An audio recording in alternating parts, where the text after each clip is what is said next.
Let's start with Kentucky on a scale. And we do a 1 through 10 scale here. We keep it pretty simple. On a scale from 1 to 10, how worried are you about this Kentucky team? Probably about a 9.5.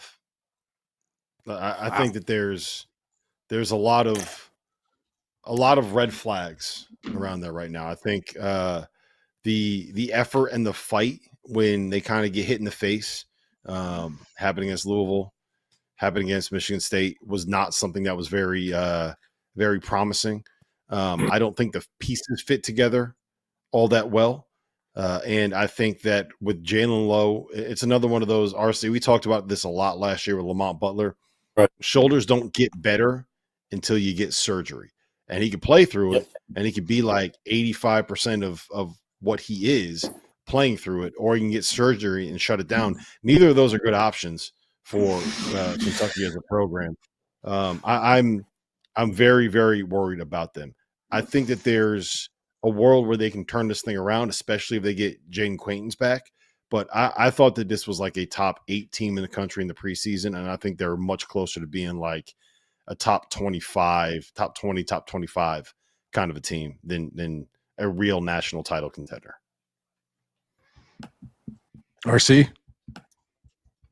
For me, you can go as high as you want. It's say 10. My concern with Kentucky is, one, Mark Pope is probably the most positive person I'd ever met as a coach. Coming into it's following a legend and one of the most high-profile positions and jobs there was, and he's the most positive. To see him how he was after that game, I can't shake that. The pieces, like we talked about, they don't fit where I don't think from the system that he brought in, that he had at BYU and that he brought in, this personnel, they're not great shooters. They're volume shooters. That's not going to work. I don't see how that works. They'll have a game, of course, where they're making shots. I think the biggest thing that'll make me lower my decision or my thought process with them will be, does he do anything drastic? Because low and shoulder injuries, they're going to be what they are. At some point, I don't know how much more he's going to be able to give. That's going to be an interesting scenario. And Quaintance coming back, Rob, I'm always leery of athletes coming back during the season. And that's what he is. He's not like he's a bucket. He's an athlete. That offensive game plan is offense is evolving. That's catching up to him. So him trying to come back to the season will help, because I think he can help anchor some of the defensive issues and give them rim protection as well. But I wonder where the offense is going to come from. He's also like he's not coming back from a sprained ankle or a jammed finger. No, that's he's my coming point. back from that's my point. Major invasive knee surgery. Right, he's coming back from an ACL for a guy that was an elite athlete at his size. Like he was an elite athlete. And I don't know if people really understand how much of an athlete he was or he is, and he needs time to come back from that. Right, the pressures of, like, if he was a normal kid without the pressures and the expectations of being the NBA, I'd be like, man, sit the year out. There's no reason for you to rush back for this. Just sit the whole year out. Make sure you're clear, you're healthy. But I know what he's playing for. So it's nothing that I've seen from this team that makes me think that his piece is going to fit. Now, again, I want to see, is Mark Pope going to say to someone, hey, that lack of fight that we saw coming from Michigan State? And I thought, Rob, Norm's interview you guys had with him afterwards, I think was just so spot on. Like, I think you should just send that out again, because I thought Norm was so right about Kentucky. It's like, you're going to be able to go into practice and just clear the court and just be like, hey, we're going to hoop. And if it doesn't happen, a fight may break out. That's okay, because he's got to figure out who's in, because the way they play has to change. They got to be tougher than that. I mean, they got punked. And that's not something you're accustomed to seeing at Kentucky, where they're not overly talented than everyone else. They're not just going to walk out there on the court and just be that much better than everybody else. So if they're not going to compete against a team it's got to be an effort thing for them. Especially when you got the athletes that they have. It's got to be an effort thing. And if you're not going to play with effort, like, get the fuck out. This isn't going to – it's not going to work here. That's what Mark Pope is essentially going to say. And we're going to see what happens. Like, I want to see – I will completely flip my opinion on Kentucky if somebody's benched. Like you saw today with Steve Forbes and Omaha Blue. It's like, when you started, you had fouled, you didn't give me nothing in the first half. You won't touch the floor second half, man. Go down there and sit down. Mm-hmm. And if that happens, then I'm like, okay, then I can see it. Like, I want to see somebody just be like, you know what? Until you start playing hard, I don't care what your NIL money is. Sit your ass on the end of the bench. Until that happens, then I would be worried if I was a Wildcat fan. It ain't Mark's money. It's Rob's. Who else we going? It ain't Mark's money that's being spent.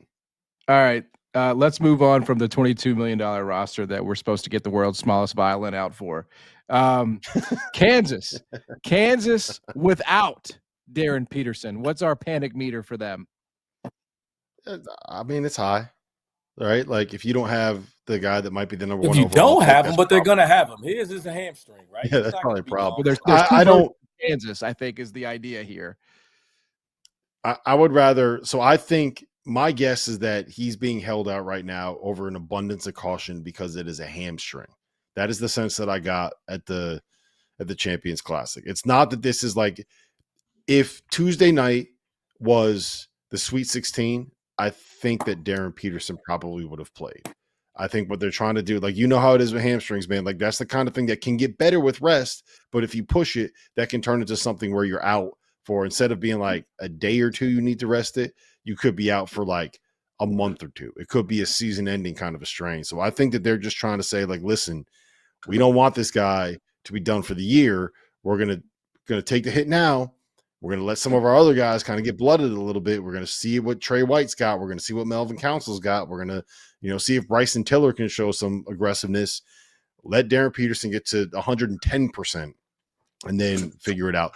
With him, I mean, I guess the panic meter with Darren Peterson would be like, what is your baseline expectation for Kansas? Yeah, if you think that are they going to win the Big 12? If that's where the panic meter thing is going to be, yes, I'm pretty panicked because Houston looks pretty fucking good and Arizona looks pretty fucking good. But if your baseline is like, this team can get to the second weekend, then I think with Darren Peterson, this is probably a second weekend team, right? Like, some of those guys figure some things out. Like, they didn't look all that bad against Duke, and Trey White was solid, and Bryson Tiller's getting more aggressive, and Darren Peterson's a guy that could quite literally average 25 points a game when he comes back. So I'm not overly concerned with Kansas if you're considering them like a top 15 kind of a team this year. With Darren Peterson, then the sky's the limit in a sense, because how many games are they going to play where he's not the best player on the floor? Right. Probably very few. Probably zero. If any. You know what I mean?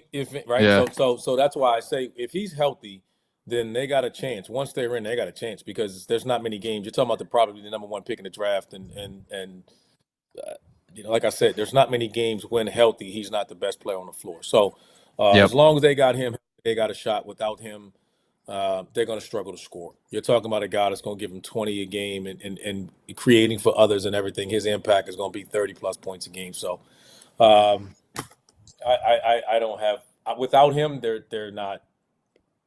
They're not. It's not going to happen. They're not going to finish in the top half. They're not competing for the league, Big 12 championship. They're not doing any of that. With him, you got a puncher's chance, because, like I said, he'll be, 9 times out of 10, he'll be the most talented player, best player on the floor.